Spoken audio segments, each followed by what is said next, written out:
Hey guys, I know the last episode was fairly recent, but I just want to plow through this thing, so we're doing another episode of TSTO Battle of the Best Events.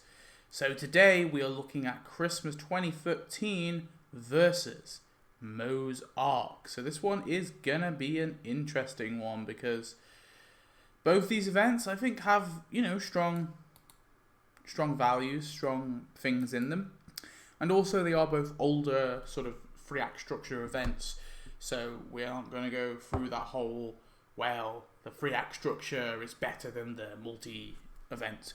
So obviously 2 events, 5 points to be won. First point is for structure and theme. Second point for characters and costumes. Third point is for buildings. Fourth and building skins. The fourth point is for decorations. And the fifth and final point is the tiebreaker, and it's the update that I personally think is basically better, or the event that I have the best feel about as of today.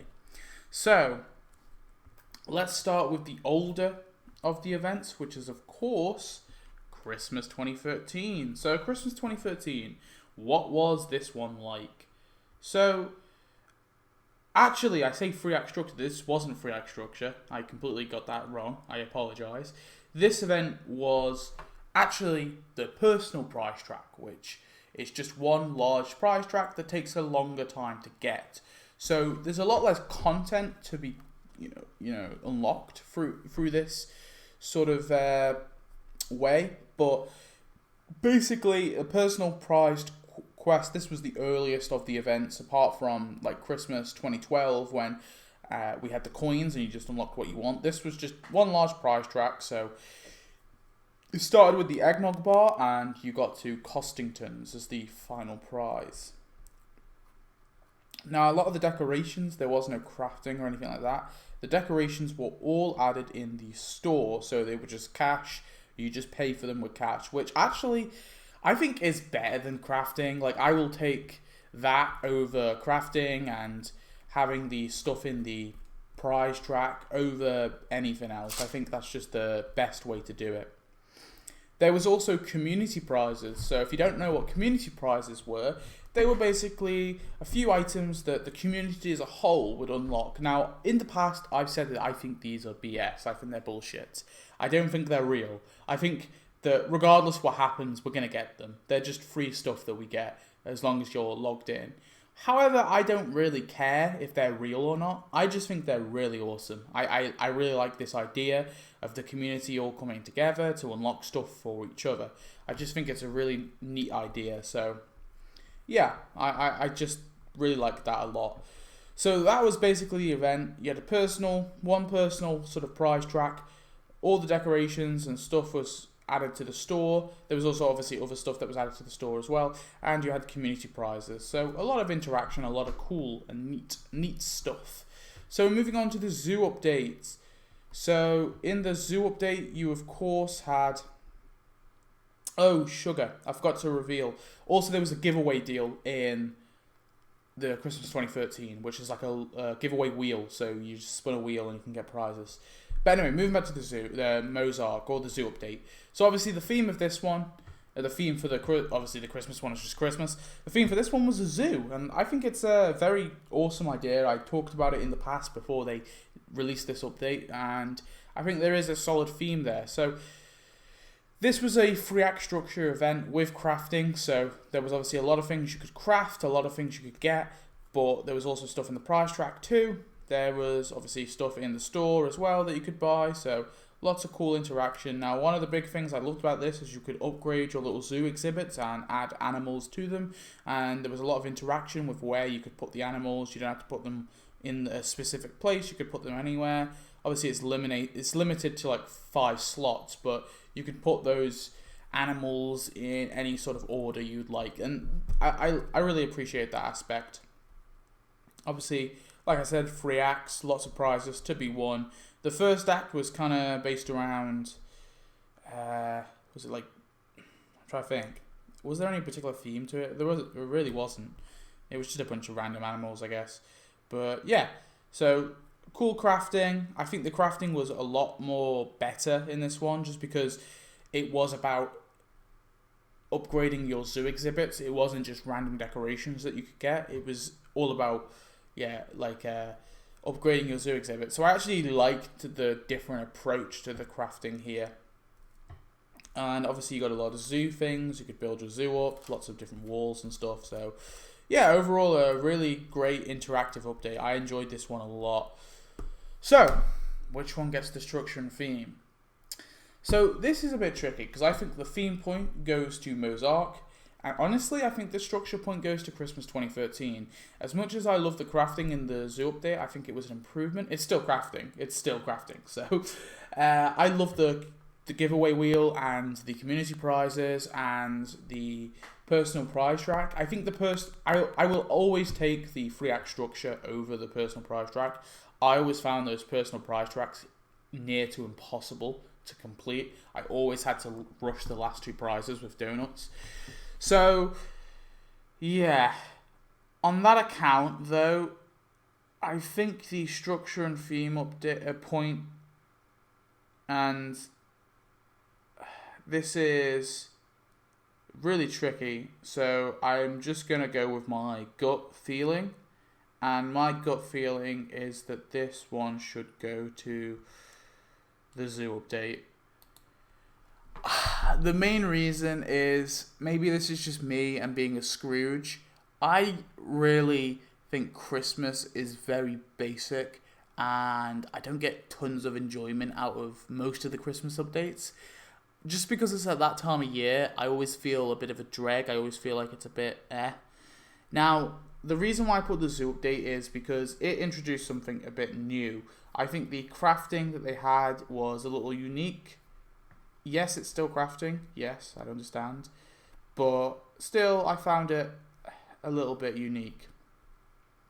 The building, not the buildings, the theme was engaging. I think it was very cool that they did zoos. I think, it's something very different. And yeah, I'm going to go with the zoo, but I think this is honestly really hard. I'm considering changing it right now, but I'm going to stick with the zoo. If you disagree, though, I completely understand. I think they've both got on par structures and themes, I think. So, well, actually, not themes. I think the zoo update, like I said, has got a better theme, but the structure, I think, is probably Christmas 2013. I guess it's just more what you value, and I personally value the theme a lot more than I value the structure. So, I'm going to go with Mozark. Unless the structure is abysmal, and then maybe not. But I don't think Christmas 2013 was that bad. I just think those personal prize tracks were a lot harder to get, and I remember this one specifically because this one I found very difficult. Whereas the Mozark, I didn't. However, I already had donuts, so maybe that's some bias. I don't know. I'm gonna go with that. I might be a bit biased there, but whatever. So we're gonna move on to characters, of course. So we're going to start with Christmas 2013, and then we'll move on to the zoo update. So, Christmas 2013, what do we get? We got Mr. Costington. Mr. Costington gets a fat point because he is a great character. The Yes Guy, I really liked the Yes Guy, and I think him being the final community prize was really fun and really amazing, and I really liked that. Was he the final? Well, yeah, I think so. I just found him awesome when I unlocked. I remember I was so happy that us as a community had worked together and got the Yes Guy. And because he's a community prize and because I think he's so awesome, I'm going to be giving him 2 points. The Snow Monster, I think he was a great NPC, and then they gave him tasks later on. I know that was later on, but just because he's an NPC, I'm going to give him a point. I still think he was a great NPC. Christmas Raccoon, I think is cute as all hell, so that gets a point. The Grumple. This was a Christmas surprise. Obviously, you unlocked this on Christmas Eve. It was 120 donuts, so I can't give it 2 points. As much as I'd love to, it was expensive as hell. So it gets 1 point, but I do love it. Ebenezer Burns, I can't give a point to. I am so sorry. I don't think he's that great. Santa Flanders. I still don't think this is a great costume just because we've already got a Santa Homer, and I think Homer fits it better than Flanders, but I still think it's a decent costume, so I'm going to give it 1 point. Plow King, obviously Barney. I'm tempted to give this 2, but I'm going to give it 1. And then Candy Kevin, I'm not going to give a point to Candy Kevin. Sorry, Candy Kevin, you don't get a point. You're just a crappy NPC. So then we have the zoo update. So obviously, Christmas 2013 is finished with 8 points. So not bad at all. So we have the zoo update. So first of all, we have Larry Kidkill. I have to give a point to Larry. I think he was a great way to sort of start the event and lead us through the event. Brittany Brockman definitely gets a point. T-Rex. This is going to... I don't like... I'm not going to give one to T-Rex. I think he was a bit of a boring character. And his placement in this update, I don't think makes much sense. Mainly because, yes, he's a kid. And I think adding kids in this update's fine, but because he's like this sort of hipstery kid, and he was in that hipster update, the hipster episode, I just think, and maybe this is just me coming off making my hipster update, I just think that his inclusion in this update didn't really make sense, and on top of that, I don't think he's a great character, so I'm not going to be giving him a point. Teenage Homer.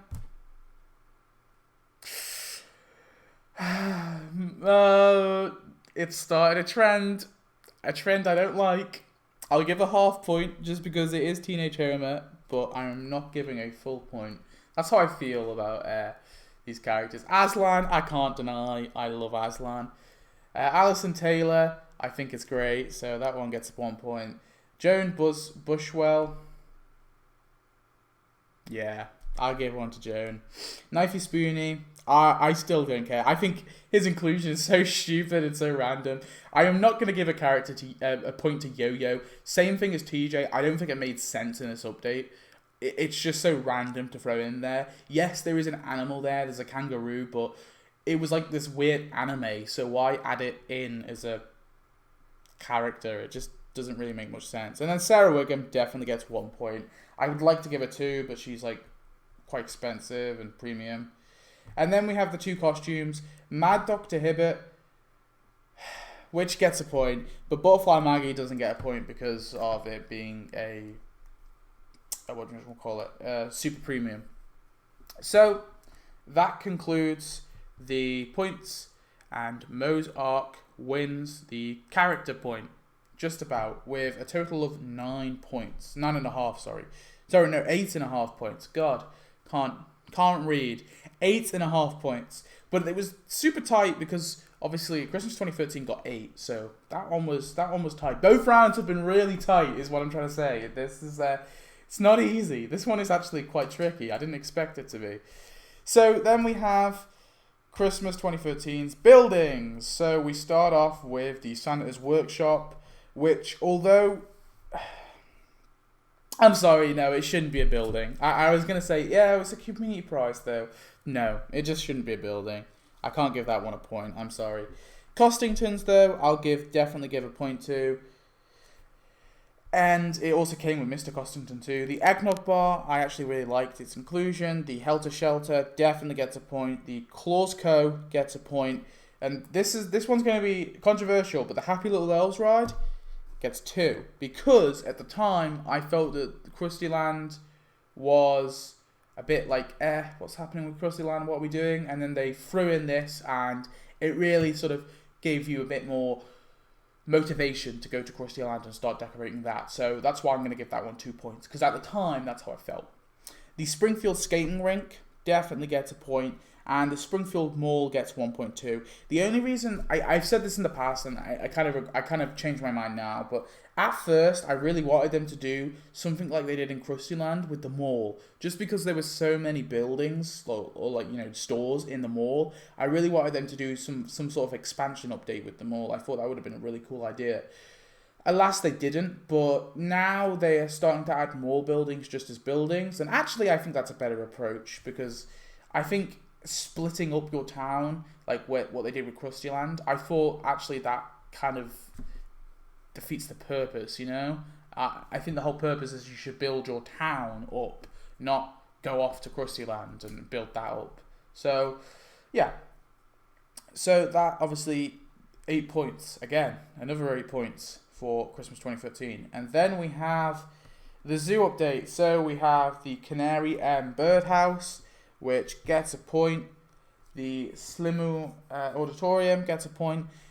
I don't consider the Tower of Babel to be in this update. I think it's more of a Rosh Hanukkah, is it called? Whatever it's called. Did we get that this year? Or is it added? Maybe it was just added to the Zoo update. Oh yeah, no, it was. Yeah, that inclusion is so... I'm not going to give a point just for that. Big Book House. Although it's a bit plain, I actually really like this one. Pink Bearded Yogurt. Yeah, I think its inclusion is a little but still, I liked it. Atlantis. I actually really like the whole bubble thing. I think it's cool. Then with the Jewish Heaven, I'm pretty sure there was like some Rosh Hashanah. There was some sort of Judaism event. I swear, but I'm not gonna include that. I'm not gonna give a point to that one. The African Tree Resort. Yeah, I'll give that one a point. The Taylor House, obviously it makes sense to add it because obviously we're getting Alison Taylor, so I'll give that one a pass. The Chimp Refuge definitely gets a point. The Surfson's House gets a point, and then the Springfield Aquarium gets a point, meaning that they obviously win with 10 points. I'm not going to count the... Oh, we got like a pyramid skin? I'm not going to count that. So obviously Mozart gets the point for this one. But again, this one was a little less tight. Obviously it was between 8 and 5. But I am like completely fine if someone really prefers the Christmas 2013 event. I think that's fair because I do think they're quite close. I think Buildings Mozart wins, but in terms of character, actually, but there again, the quality of the buildings I don't know. It depends what you value because we've got buildings like Cossington's and the Mall, which I think are two really awesome buildings. And maybe I should have given an extra point. I don't think it would have made much. It wouldn't have made much of a difference. I guess it would have made... yeah. I don't think I would have given... I think the Mall's a bit scaled down, so I probably wouldn't have given one to the Malls. Maybe Cossington's, but it wouldn't have made a difference. Oh god, I didn't mean to click that. So, the decoration point, I'm just having a quick look now. I'm not going to lie. And I'm just going to go off what I can see. Actually... I think quantity-wise, there was a lot of decorations in the Zoo update, but quality-wise, I think they were about... There's some good ones in the Christmas 20... There is a good ones in the Christmas 2013. I honestly think, though, just by looking at it real quickly, I think I probably would have given that point to the Zoo as well. The overall feel... I would have given to the Zoo because the Christmas updates, there's very few that feel unique to me. The only one that really feels unique is the one where we obviously got Maggie. Was that 2016? That's the only one that I feel has a lot of uniqueness to it, and 2012 as well. So it was a bit of a whitewash again, bit of a obliteration. But those first 2 points were quite close. So I think Christmas 2013 did give a good fight. I think it was a good fight, but unfortunately it didn't make it through. Tune in next week's where we will be doing the Secret Agents update versus 2012, and that one, the winner of that one, will obviously go through to verse Mozart in round 4. And then we've got Burns Casino versus the Wild West, and finally Destination Springfield versus Itchy and Scratchland before we start round 4. Which is going to be very interesting because I'm going to be implementing a new sort of way of giving points. And then we get to the semi-finales, then the finales, then the the semi-finales, then the bronze match, then the finale where we will find out which event won. And bear in mind, I have no idea what event's going to be here. I have a good feeling about some of them, but we never know what can happen. I thought Superheroes was going to get through to the semi-finales at least, and it didn't. So, who knows what will happen. Tune in next week anyway, like I said, next episode for Secret Agents versus 2012, but we'll have to see. So thanks for watching as always. I hope you have enjoyed. I'll see you in the next one. Goodbye.